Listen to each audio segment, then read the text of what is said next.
How are you? Cool. I'm good, man. Thanks for having me. Yeah, I was like when I started to do this, you're definitely one of the people on my list that I wanted to have on and talk to for about an hour. So thank you for Yeah, I appreciate accepting. that, man. You know, Definitely. I was just scrolling through the Black Label Instagram page and I saw all the shoes, and so it happens all the shoes are behind you. So I take it you're a Yeah, big fan it's my of office. shoes. I'm a big sneaker guy for sure. Yeah. It's Wow. definitely my passion right there under tobacco and cigars. So How many pair do you have? I haven't really counted in a while, but I don't know, maybe 300, 250, something like that. Oh God. I was watching on Disney Plus. They have that documentary series where they go and explore different um, passions that people have, and sneakers was one of those episodes. It's the show with Jeff Goldblum, and he was speaking to everybody who's Yeah, yeah, goes yeah. to these Yeah. big sneaker conventions, and I thought that was pretty interesting because I'm definitely not a shoe person, but just that whole world of collecting and how they were talking about it. I mean, I think we all have something that we're passionate about like that nobody else really understands.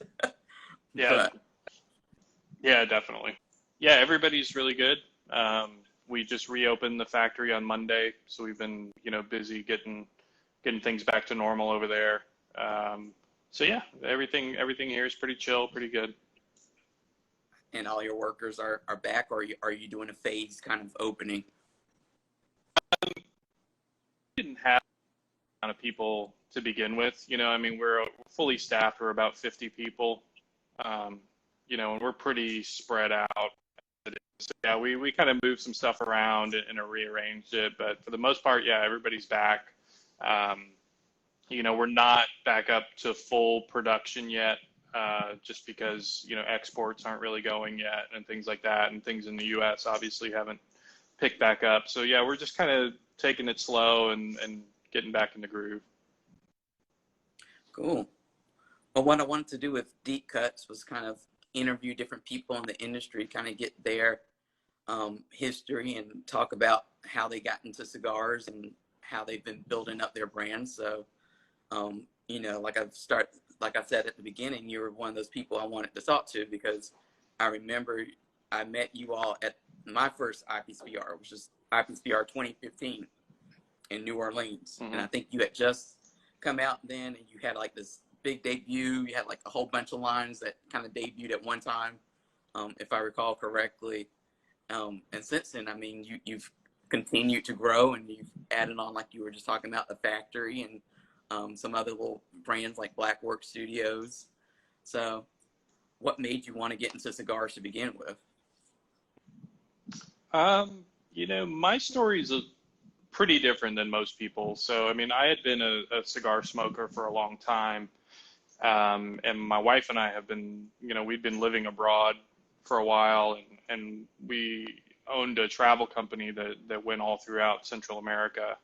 And we included Nicaragua in a lot of our trips. And since I was a cigar smoker, I wanted to include SLE. I wanted to include the factories and see that side of it. And so I got to meet a lot of people on the Nicaraguan side, on the manufacturing side.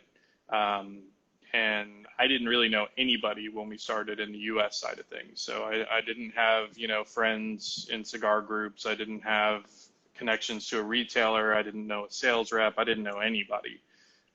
So I kind of fell in love with the manufacturing side, the Nicaraguan side of the industry. Um, and so, the more time I spent in Nicaragua, the more interested I became and wanted to try to learn as much as I could about tobacco and cigar making, and spent a couple of years just within all my free time trying to learn as much as I could. And then I wanted to take that knowledge and develop a line of cigars for our travel company, for our customers to buy and smoke on the trips. And so I did that, and people really fell in love with the product, and wanted to know where they could buy it when the trip was over. And that kind of sparked this idea of maybe doing, a little more the cigar business. And so, we started Black Label in late 2012, and it's just kind of a very small side project, and kind of shopped it around here and there in the States. And, it was just kind of a fun thing to do. And then it just kind of started taking off and kind of built this cult following online. And, more and more retailers were wanting to pick it up. And so, long story short, the brand really started to take off, and we ended up selling our travel company and going to cigars full time. What's been the biggest challenge for you as you've been trying to grow your company? I think everything in the cigar business is challenging, way more challenging than people think it is. Um, I think our main goal was to put out a product that was unique and that was different, and that when people pick it up and light it, they know they're smoking a Black Label or a Black Works. And I think with the sea of brands that are out there and in somebody's humidor, that's a difficult thing. We're all making good cigars nowadays, and all mostly out of Nicaragua, Dominican. So the struggle is always to be unique and different and create a cigar that really stands out. And like I said, that was our goal, and I think we've done that. But it is always a challenge, and the other big challenge in this industry is, we're all fighting a lot of uphill battles when it comes to regulations and things like that, and trying to support our brick and mortar retailers, and just keeping the industry alive and keeping people interested in cigars, and just continuing to try to move forward and grow the industry. Like with your brand, I noticed as like what caught my eye when I was walking through that trade show floor in 2015 was, you look at the designs and the marketing and the branding for all these brands, and they're very like traditional, your golds, your reds, your bold colors, and then your brand is there, and it's like edgy attitude. The vibe is completely different. So like when it came time to create a cigar, like what made you decide to go kind of completely like left field with the design rather than kind of try to make something that's more traditional and look and marketing and branding wise? I don't feel like there's any reason to replicate what's already been done, and for me, for the brand to work, it had to be authentic. It had to be a representation of myself, a representation of Angela.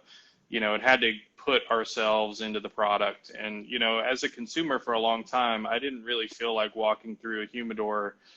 In terms of branding and marketing, there wasn't much that jumped out to me personally. Like you said, it's kind of a sea of red and gold and a bunch of Spanish names that you can't necessarily pronounce or know what it is. And so, it was important for us to create not only a cigar brand, but we wanted to create a lifestyle brand, something that people could really feed into. And,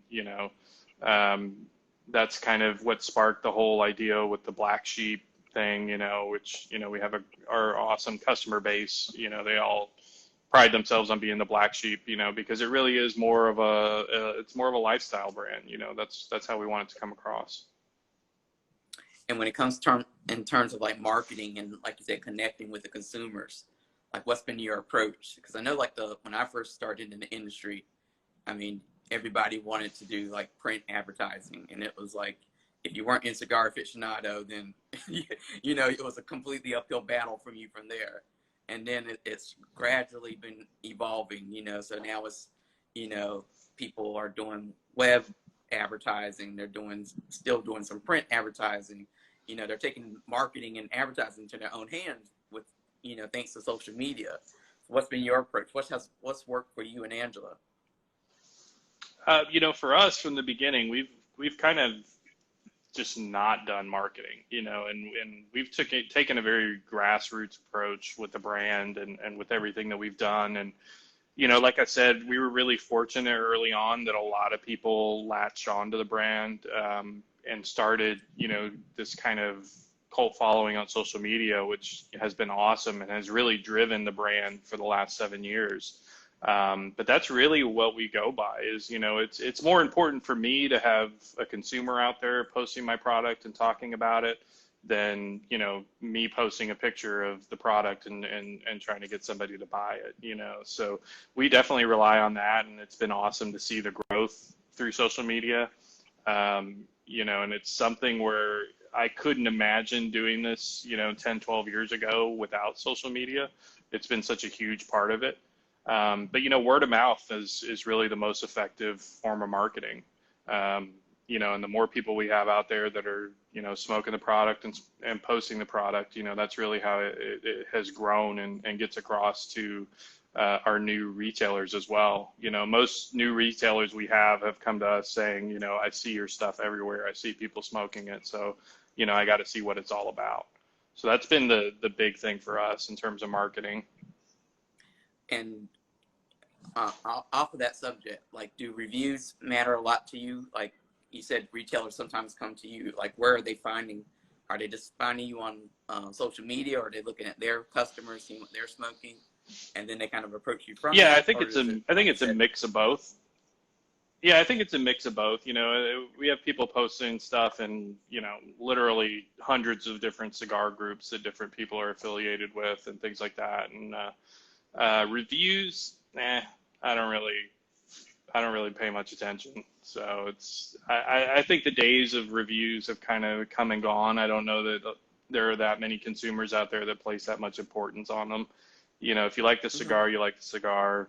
If not, you know, you move on to something else. So, um, yeah, I mean, it's obviously nice to get a great review, but, you know, I don't really base a whole lot of merit on that. Yeah, I always find, like I said, reviews for me are tricky because I feel like it'll be based on my palate or whoever's reviewing it and their palate, and you're all starting off at different paces.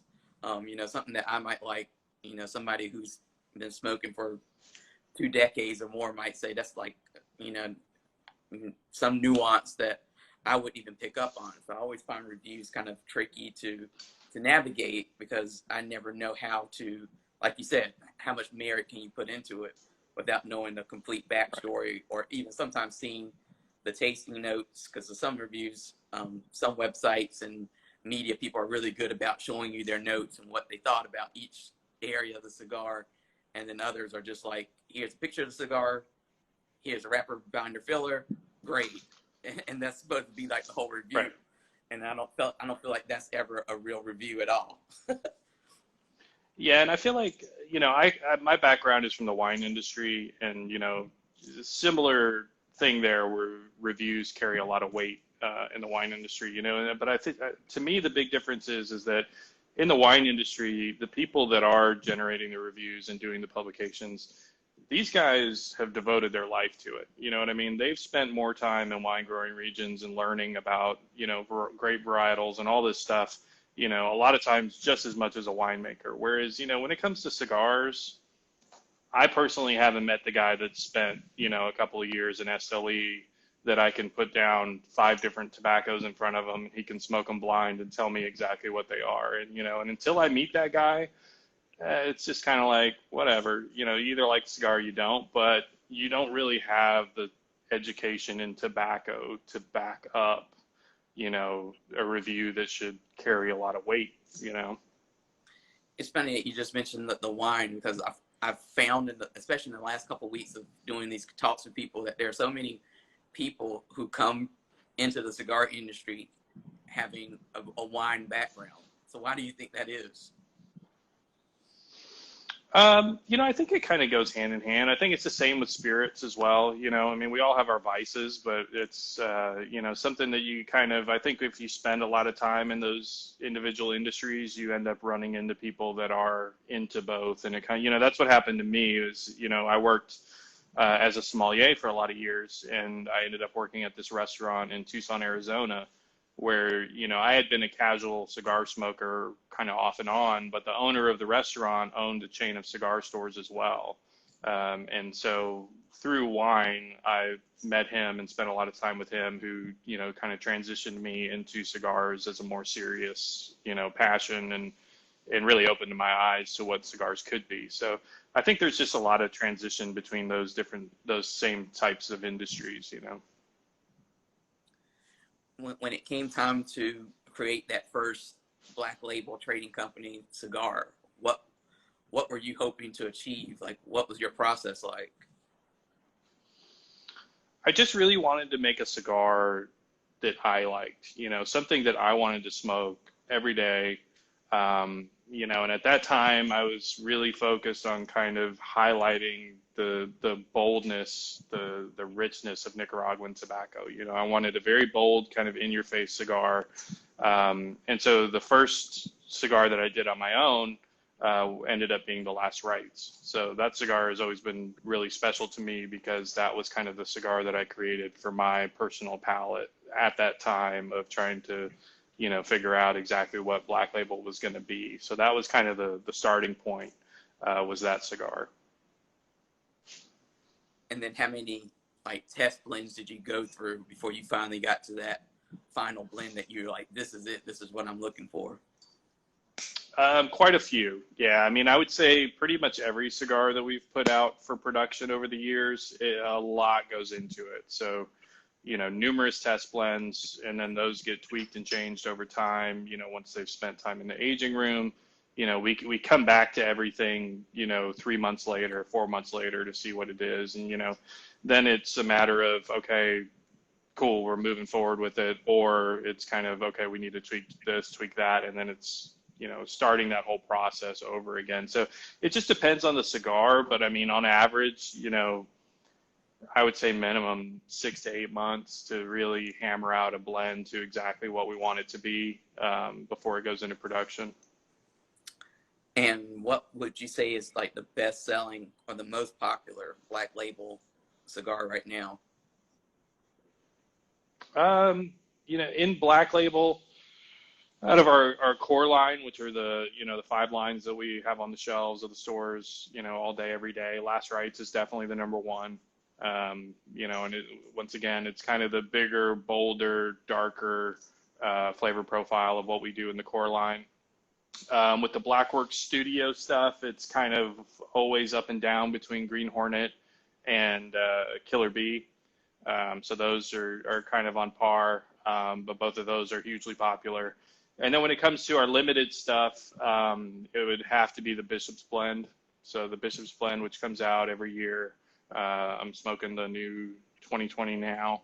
That cigar, from the minute it was first released back in 2016, has just always been a huge hit for us. So, people are always seeking that one out and super excited when it comes out every year.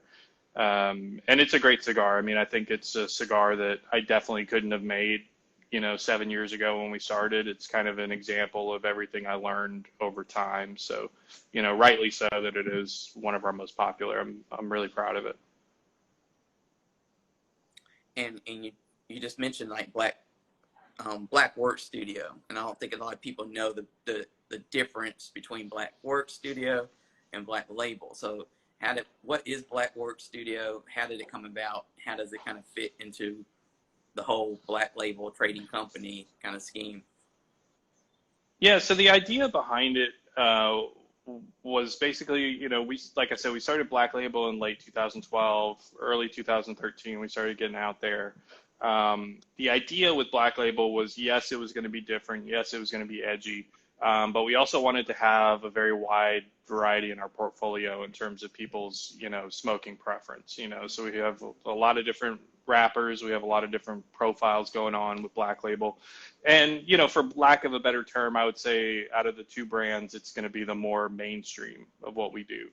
Then when we started our own factory in 2015, I had a lot of blends that I had been working on, just some different ideas. And they didn't necessarily fit within the Black Label portfolio at that time. And so I decided to launch Blackworks Studios, which, as the name says, we treat our factory pretty much like a studio. It's all about new ideas and trying different stuff. And so the idea behind Blackworks was it's kind of like the boutique within the boutique. It's the micro brand.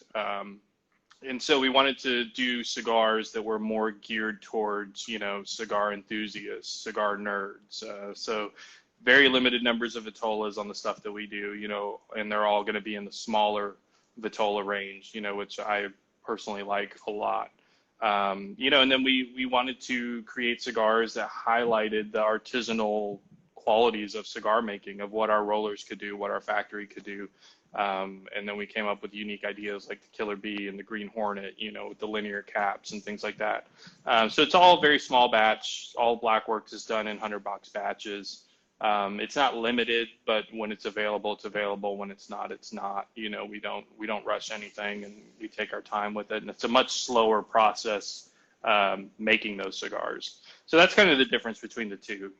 Black Label is going to be the more quasi mainstream, whereas Blackworks is going to be kind of the micro brand, doing just really small batch, unique, interesting stuff. And I like that micro batch kind of approach, because if you look at a lot of like the craft beer industry, I mean, there's so much creativity there, but making that kind of a limited run product also kind of creates a demand among your consumers, because they're not, it's not like it's going to be out there on the market forever. So kind of makes them, push Right. it and pushes them more into the brick and mortars to actually get that product, knowing that, if they don't hurry up, then, it's not going to be one of those things where 5 months later, it might still be sitting there. Right, exactly. Yeah, and it's that philosophy, that system has worked really well with us, with Blackworks, as well as with our limited releases that are, come out annually every year. We keep the production very small, kind of let the tobacco dictate what the size of production is going to be. When they're around, they're around. When they're gone, they're gone, and that's just the way it goes. So. Now, what made you decide to start your own factory?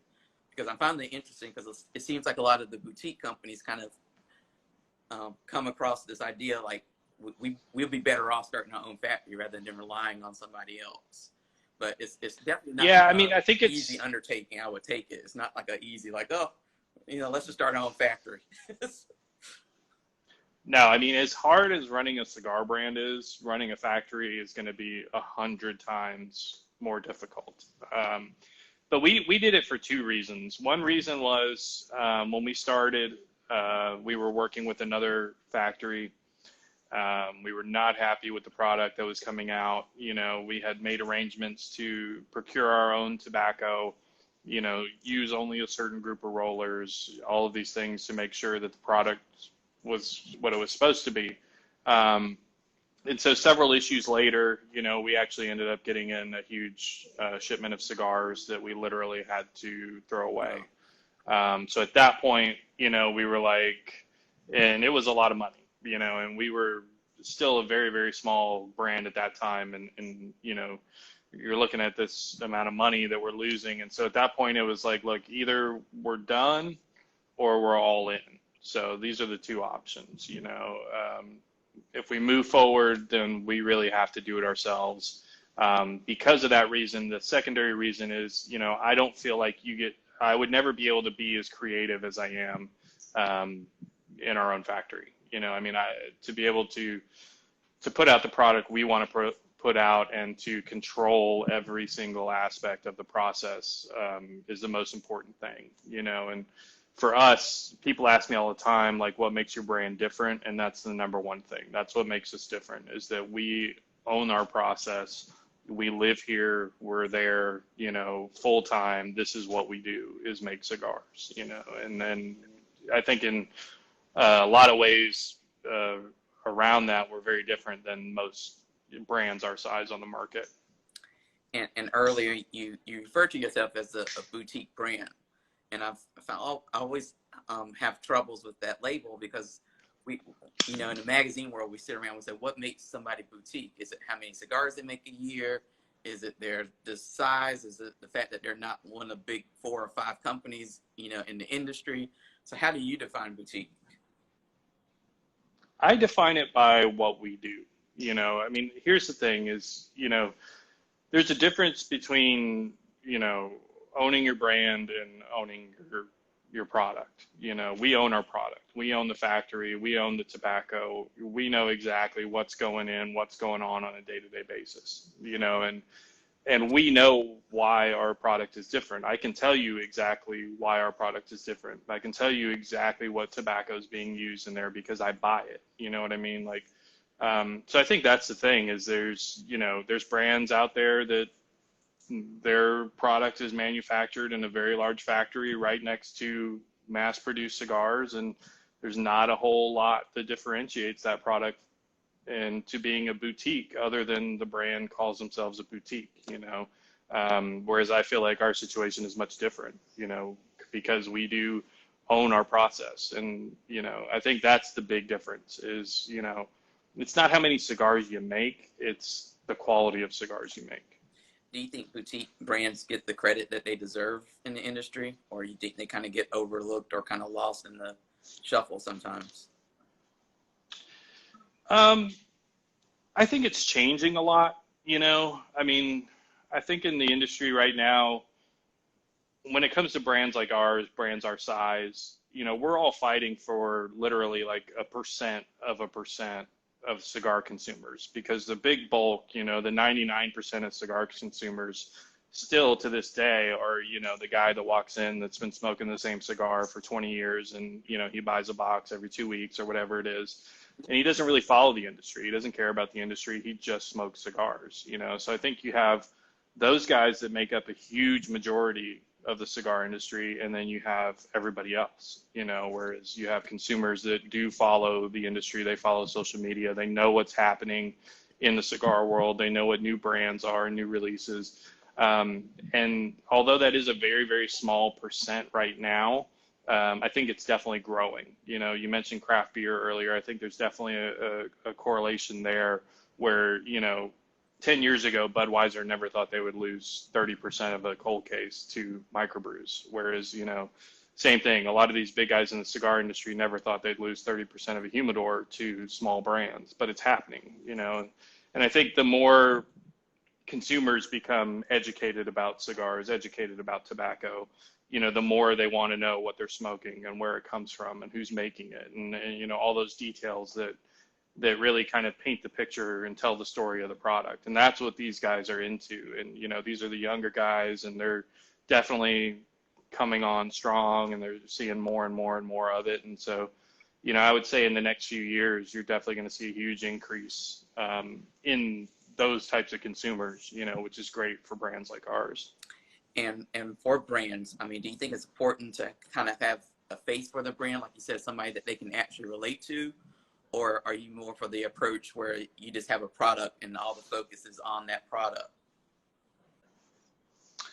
I think it can go both ways. I think that, people like to have somebody to relate to, and it works well. It works well for us.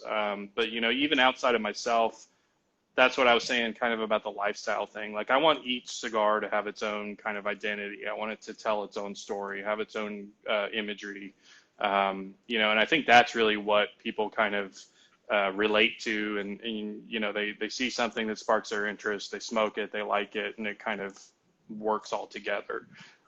So I don't think it singularly has to do with the brand owner being the face. I think the brand also has to have, good branding that really can relate to people and stand up on its own.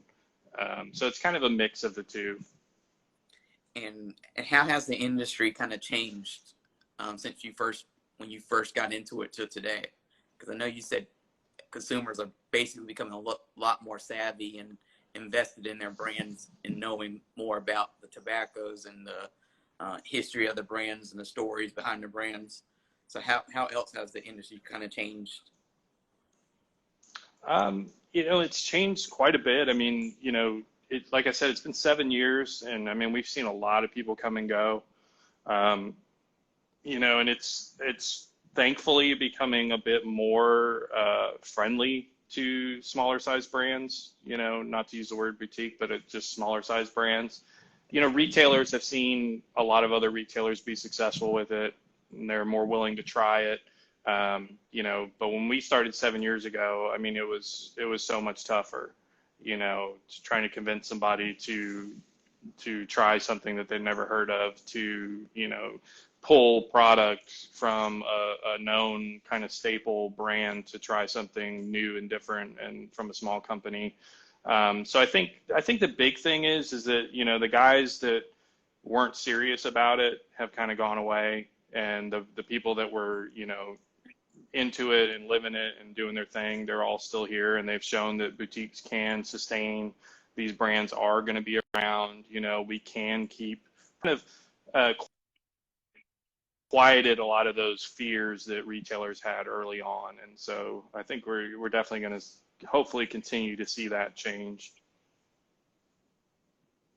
And so you seem to be in contact and connecting with the retailers on a regular basis. So what are you hearing from retailers about the industry right now? Like, what are they looking for from their manufacturing partners?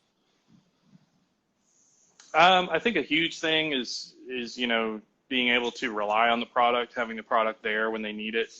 That's always a big thing. We're very, very focused on keeping stuff in stock. And I think the other thing is, you got to be out there to kind of help promote these shops, promote these brick and mortars, and get out there and do events and get to meet the customers, and support them online through social media, things of that nature, And so I think that it's definitely a mutual relationship where we do our thing and do it the best that we can, and that helps our retailers, and they do their thing and push the product, and so it's mutually beneficial.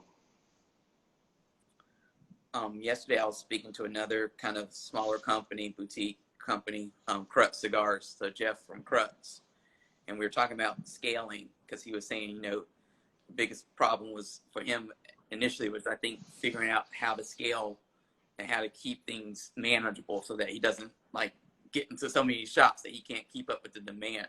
So for you, I mean, do you have that same issue? Did you have to figure out how to scale your business in a way to kind of support, you're in a different position because you also have a factory you have to support. So how do you scale all those different components and pieces at the same time so that you're successful?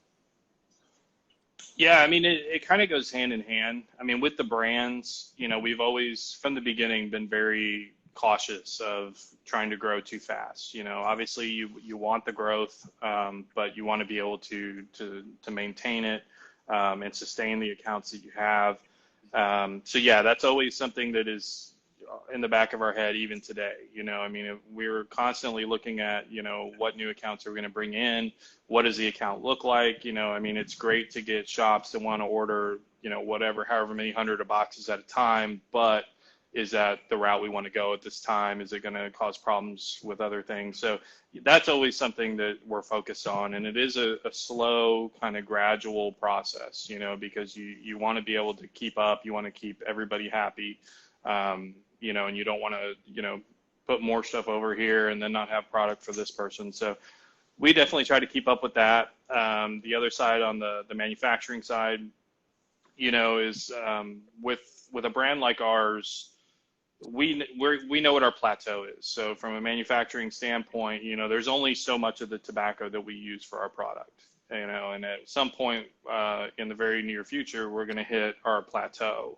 And that's a very comfortable place for us to be.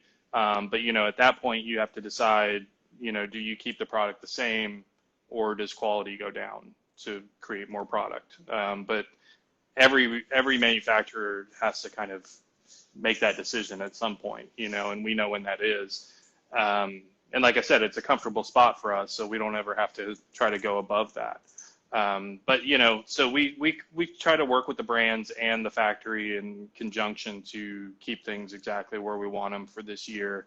Then we look at next year, do our projections of what the growth is going to be, and kind of tailor it all together so that it kind of moves forward in a unified fashion.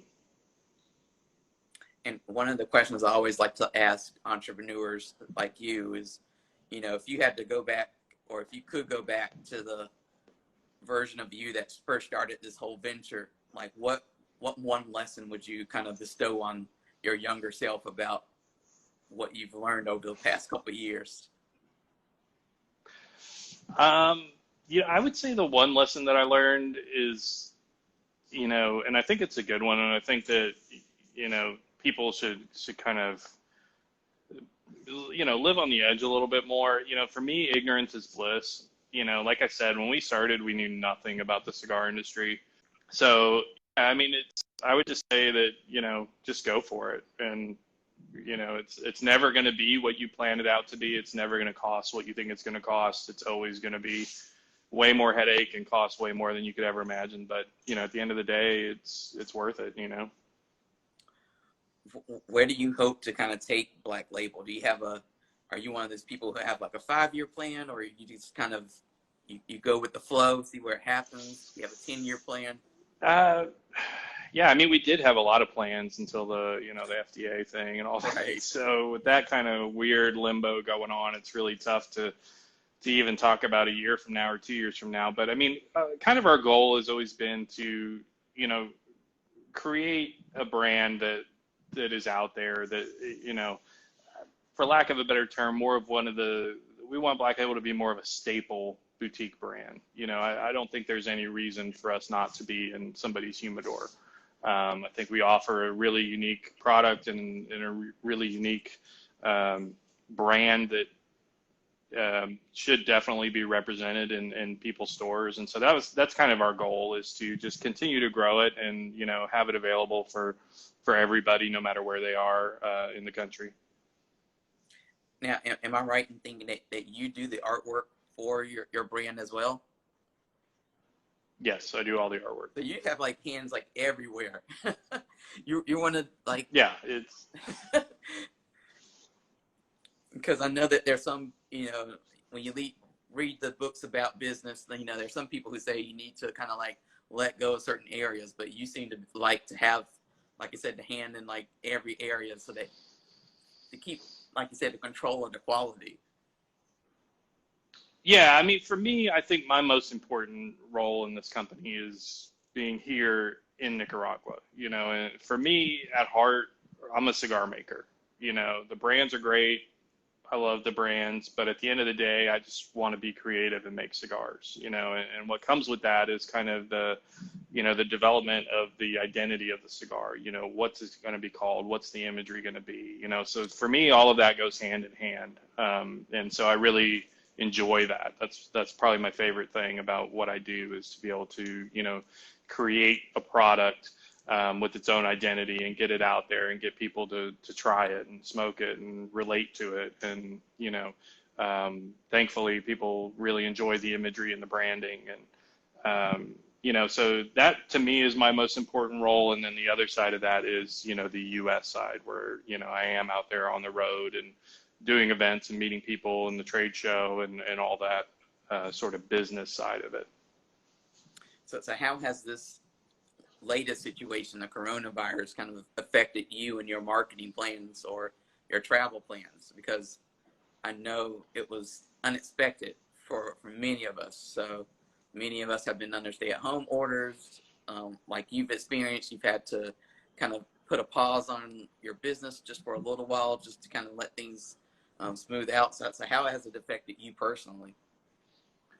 Yeah, I mean, it's been a negative for us, the same as anybody else. I mean, we hate to see our retailers not be able to do business. And, like I said, we had to, shut down the factory for about 3 weeks. Getting back into things, we hope that things kind of progress in a positive way so that we don't have to look at, possibly closing again or laying off anybody. We'd hate to have to be in that position. Obviously travel plans have all been put on hold in terms of events and being on the road. All of our sales reps, those guys are all stuck at home as well.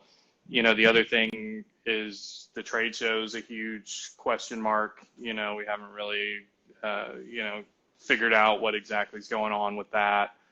So yeah, it's pretty much everything in terms of events, trade show, all that has been, put on hold. We have no idea what to expect for the rest of the year in regards to that. And then the other thing is, our cigar releases. We have a lot of limited releases that come out kind of monthly, bi-monthly, that have all been put on hold as well. So at this point, we really don't even know what's going to be coming out this year versus what we had planned. We just kind of unfortunately have to take it day by day and see how things progress before we can, make those decisions and see what's going to happen. I mean, I know from looking at all the media talk last night, I know Cigar Coop did a big article about the Venetian, and his thoughts on the trade show. So how do you feel about the trade show as a manufacturer? Because the trade show is a big part of everybody's marketing plans for like the whole year. So how do you feel, going into it as it is? Yeah, I mean, it is. It's tough. Yeah, it's tough because, we've always had an extremely successful trade show. Every year has just been better and better. Even, with whatever the numbers of attendees going down or whatever the case may be, we've always done really, really well at the show. So, um, I'd love for the show to be able to go on, but I'd love for it to be able to go on in its normal fashion, which I just don't think is possible, and I think that the idea of retailers financially being able to, make that expense so soon just doesn't seem like a reality to me. Outside of all the, everybody being in a casino and however many thousands of people or whatever, I just think the reality of retailers, being able to do that right now this year just doesn't seem doable to me. So, I mean, my personal opinion, I think it'd be better if it was either canceled or postponed. I mean, I just think it'd be better for everyone involved. It'd be better for us where we feel like we're not, taking a loss for not being there if they continue with it. It'd be better for the retailers. I don't know. It just seemed, to me, it doesn't make sense, thinking that it's only 2 months out right now. Yeah, and I mean, and even if we do have a trade show, would you have product available for the trade show? I guess samples, and then would it delay how you would be able to ship? When you would be scheduled to ship those products to your retail partners. Yeah, I don't know. It'd be one of those things where I don't think we'd have to worry about that just because I don't think the attendance would be there to warrant a lot of sales. All right. Yeah, I mean it's a tricky situation. So, but tomorrow's May, so I feel like we all need to get some type of clarity, on it because it just Yeah. takes a lot of planning on the manufacturer's part and even on the attendee part to make an appearance at a trade show. So I'm hoping, um, like I Absolutely. said, I mean, it's a new month as of tomorrow, so I'm hoping we'll get some. yeah, I wish the Sands would just cancel it. I mean, to be honest, I think that'd be the easiest solution. That way there's nobody, putting the guilt on PCA and things like that. And it would just be the easiest, cleanest way out, in my opinion. But I just don't know. Yeah, I don't think anybody knows. I think that's the scary part. But that's been the situation not only with the trade show, but just in the last couple of months. There's so many unknowns that it's kind of shaking the industry down right now because nobody knows how to move forward or really how to plan when plans could easily change, week by week. So it's a really weird time Yeah. to be in the industry. Yeah, I mean, what I can say is that for the last 3 weeks, it has been a daily topic of discussion in my company of, what's going to happen with the trade show. What's the plan if they do go forward? What's the plan if they don't? So, we're like you said, we're all just kind of waiting to see exactly what they're going to say. So, I mean, with that and with everything going on, I mean, what can you say about plans for Black Label in 2020? Well, we've got some cool stuff lined up. We were going to have a trade show exclusive. We normally do that every year. Obviously, if something happens with the trade show, we will still be getting that cigar out. Just obviously we'll have a different scenario set up to it. So we have that coming up. That's going to be a Blackworks cigar. We also have another cool Blackworks project. It's kind of tied in with the Bees and Hornets that we're looking to get out this summer as well. And then also a new Black Label, the Super Deluxe, that's slated to be releasing very soon as well. So we also have Bishop's Blend. The 2020 release of Bishop's Blend is in the U.S. at our distributor, just kind of waiting for shops to be able to reopen a little bit and be a little busier to get that out to those guys. So yeah, we definitely got stuff ready to go. It's all just a matter of pulling the trigger on it, on exactly when it's going to be released. So since we have a few minutes left, I mean, just some off-topic conversation issues. So what have you been doing while kind of quarantine? Have you taken up any not hobbies, but have you looked into doing anything that you maybe have been putting off?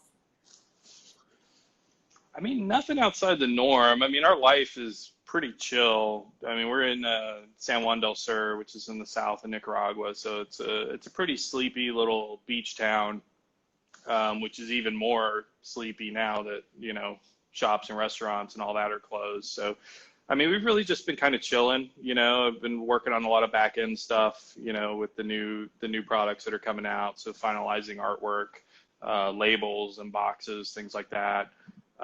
That's kind of been the business end of it. And then personally, we have a 12-year-old son, and so he's doing all of his school from home now. And so, we're kind of just doing that daily. And it's been just pretty laid back, not too much going on. Is he usually doing a homeschool kind of situation, or is this new for you all? Because I know a lot of parents It's right new, now. yeah. I know a lot of parents are having to adapt to this, doing their job plus being the teacher, and the it's just a big change. I know it could be a challenge to get everything done and separating that family life from the work life when you are just at home having to work and still be productive. Yeah, no, definitely. No, I mean, he's normally on a regular, you know, 30 to 3:30 school schedule. So he goes to an international American school here. So yeah, kind of that transition, I think it's been a little bit tougher for him than it has been for us, not being able to see his friends daily and stuff like that. He also, did a lot of sports and surfing and stuff. And so putting all that on hold has been a real downer as well. But hopefully things here, we haven't had any cases where we are. So, we're hoping that things can kind of start to get a little bit more back to normal. Hopefully sooner than later. I know his school, they're not going to be going back until maybe the beginning of June, maybe, and then maybe not even that. So, but hopefully, some of the just regular getting out and doing stuff type things we'll be able to do pretty soon. And once quarantine is over and you can travel, do you have a first destination you would like to go outside of Nicaragua? I'm just ready to get on the road. It's like, especially if the trade show isn't happening, I just want to get out there with our reps and, start seeing people and, seeing how they're doing and trying to, just see our customers, see our retailers. So I'll probably go make the rounds through the States as soon as I can. And then we also have a big Hawaii event that we do every year with our field. Tentatively, that's scheduled for July as well. So we'll see how that goes. And hopefully, there's no issues with that. And we'll get out there and put on a good event for those guys. And yeah, so it's just, like I said, we're kind of to the point of having to reevaluate our whole schedule for the year. But as soon as we can, we definitely want to get out there and be on the road and start selling cigars.